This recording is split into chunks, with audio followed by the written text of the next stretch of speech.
மதுரை மற்றும் தென் தமிழகம் எங்கும். ஒரு மகிழ்ச்சியான செய்தி. இதயம் நல்லெண்ணெயின் விலை லிட்டருக்கு ரூபாய் 105 குறைஞ்சிருக்கு. செப்டம்பர் 2023ல 1 லிட்டர் இதயம் நல்லெண்ணெயின் அதிகபட்ச விலை ரூபாய் 503. ஆனா இப்ப 1 லிட்டர் இதயம் நல்லெண்ணெயின் விலை ரூபாய் 398 மட்டும்தான் தமிழ்நாட்டுல. அப்ப இனிமே எல்லாரும் இதயம் நல்லெண்ணெய் வாங்கலாம் இல்ல? மதுரை அனுப்பானடி பகுதியை சேர்ந்தவர் காளீஸ்வரன், வயது 37. பிரபல ரவுடி, கிளாமர் காளி என அடைமொழி இருந்தது.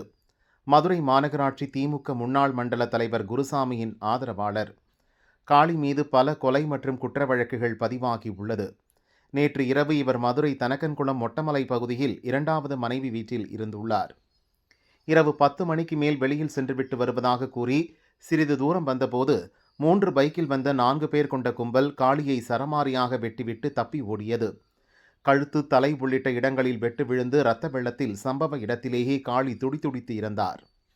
அலறல் சத்தம் கேட்டு வந்த அக்கம் பக்கத்தினர் ஆஸ்டன்பட்டி போலீசாருக்கு தகவல் கொடுத்தனர். காளியின் உடலை கைப்பற்றி மதுரை அரசு மருத்துவமனைக்கு அனுப்பி வைத்தனர். SP அரவிந்தன் நேரில் ஆய்வு செய்து விசாரித்தார். குருசாமி தரப்பினருக்கும் அதிமுகவை சேர்ந்த ராஜபாண்டி தரப்பினருக்கும் ஏற்கனவே பழிவாங்கும் மோதல் போக்கு இருந்துள்ளது.